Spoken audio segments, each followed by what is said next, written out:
اپنے گھر دے شین وچ بیٹھ کے نا اچھی آواز دے نال قرآن پاک پڑھ دے، جدو قرآن پاک پڑھ دے تے نہ روندے،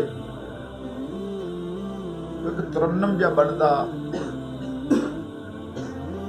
مکے دے بڑے بڑے سردار قریش اکٹھے ہو کے حضور علیہ السلام دی بارگاہ حاضر ہوئے، عرض کیتی یا رسول اللہ صلی اللہ علیہ وسلم، اے تہاڈا یار خاص ابو بکر صدیق اکبر رضی اللہ تعالیٰ عنہ، انہاں نوں روکو، منع کرو، انہاں اپنے گھر دے سہنے بیٹھ کے اچھی آواز دے نال قرآن نہ پڑھیا کرن۔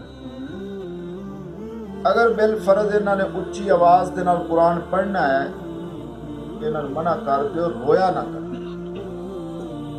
حضور علیہ السلام نے فرمایا بھی قریش دے سردارو، مکے دے چودھریو، تانوں مسئلہ کی مسئلہ ٹینشن ہے کہ ابو بکر اپنے گھر دے سر بیٹھ کے پڑھدا ہے، تانوں مسئلہ، تانوں اس گل دی کی تکلیف؟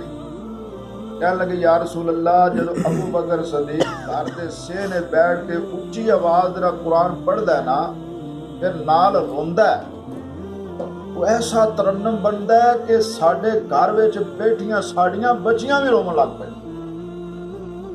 ساڈی خواتین عورتاں انہاں دے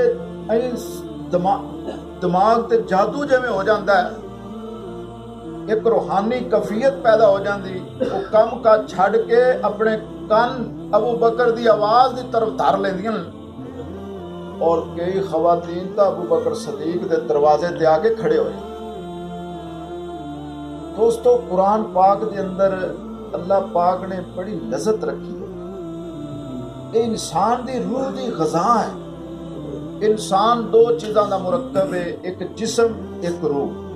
جسم مٹی چ بنیا ہے، ان دی ہر چیز خوراک مٹی چ، گوشت کھا لو، پھل کھا لو، گندم کھا لو، روٹی کھا لو، جو چیز بھی اوندا مرجے مٹی، کیوں؟ جسم مٹی چ۔ روح آسمانہ تو آئیے، ان دی غذا بھی اللہ نے آسمانہ تو بھیجی۔ الا بذکر اللہ تطمئن القلوب، فرمایا قرآن ہے جڑا تواڈے روحاں نو تسکین پہنچائے گا۔ جس طرح بندہ جسمانی طور تے بیمار ہوتا ہے، اسی طرح ہی روحانی طور تے بیمار ہوتا ہے۔ سانو بخار ہوئے، سر نو پیڑ ہوئے، لت کسی جوڑ نو درد ہوئے، اسی جناب ڈاکٹر نال بجنے۔ میرے آقا علیہ السلام فرماندے نے جنہ دیاں روحاں بیمار نے، وہ بھی اللہ دے قرآن دی طرف آون، مسجدیں بیٹھ کے، گھراں بیٹھ کے، حجریں بیٹھ کے اللہ دا قرآن پڑھن۔ بندے نو روحانی طور تے مضبوط ہونا چاہیے، جس طرح جسمانی طور تے مضبوط ہونا چاہیے۔ پورا قرآن شفا، اور پاک نبی علیہ السلام نے فرمایا قرآن تہاڈا بہترین دوست ہے، بہترین وکیل ہے۔ جڑا بندہ قرآن نال یاری لا لیندا ہے، فرمایا قیامت والے دن یہ قرآن رب دی عدالت وچ کھڑے ہو کے تہاڈی وکالت کرے گا، کہے گا مالکا میں تیرا کلام، میں کلام اللہ، اے بندہ میرا دوست نے مینوں رات دن پڑھیا، میں نے یاری لائی، دوستی لائی، اللہ میں سفارش کرنا اینو جنت عطا فرما۔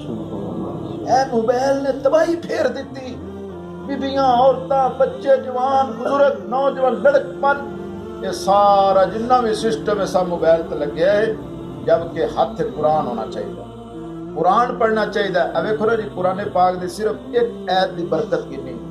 مولا علی شیر خدا رضی اللہ تعالیٰ عنہ بیان فرماندے، میں پاک نبی علیہ السلام دے کول سنیا، حضور علیہ السلام نے فرمایا جڑا بندہ ہر فرضی نماز تو بعد قرآن پاک دی ایک آیت، جن دا نام آیت الکرسی ہے، فرمایا اے آیت الکرسی جڑا بندہ روزانہ پڑھدا ہے، ہر فرضی نماز دے بعد پڑھدا ہے، میں محمد اعلان کرنا انہوں اونی دیر تک موت نہیں آئے گی جنی دیر تک اندے تے جنت واجب نہیں ہو جائے۔ قرآن دا ایک ایک حرف وچ برکت، ایک ایک حرف شفا، ایک حرف پڑھیے 10 نیکیاں، 10 گناہ معاف، 10 درجے بلاتے۔ دوستو بھائیو، قرآن نال دل لائیے، بڑا افسوس ہوتا ہے جدو یہ خبر سنی دی کہ فلاں بندہ رمضان پورا لنگ گیا، انہیں قرآن ایک باری بھی مکمل نہیں کیا۔ دوستو بھائیو، کم از کم مہینے چ نہیں تو چلو 2 مہینے تک قرآن پورا ادھا سپارہ ڈیلی پڑھیا کرو، قرآن نال پیار کرو، قرآن اچھی آواز نہ پڑھیا کرو، قرآن گھراں چ پڑھو۔ نبی پاک صلی اللہ علیہ وسلم نے ارشاد فرمایا اپنے گھراں قبرستان نہ بناؤ۔ یا رسول اللہ کی مطلب؟ فرمایا گھراں قرآن پڑھیا کرو، ਜਿੱਥੇ ਕੁਰਾਨ ਪੜਿਆ ਉੱਥੇ ਜ਼ਿੰਦੇ ਲੋਕ ਰਹੇ। ਤੇ ਜੇ ਕੁਰਾਨ ਨਾ ਪੜਿਆ ਜਾਵੇ ਸਮਝੋ ਮੁਰਦਾ ਹੈ, ਉਹ ਘਰ ਮੁਰਦਿਆਂ ਦਾ ਘਰ ਹੈ, ਮੁਰਦਿਆਂ ਦਾ ਘਰ। ਫਰਮਾਇਆ ਆਪਣੇ ਘਰਾਂ ਨੂੰ ਕਬਰਸਤਾਨ ਨਾ ਬਣਾਓ, ਮੁਰਦਾ ਘਰ ਨਾ ਬਣਾਓ।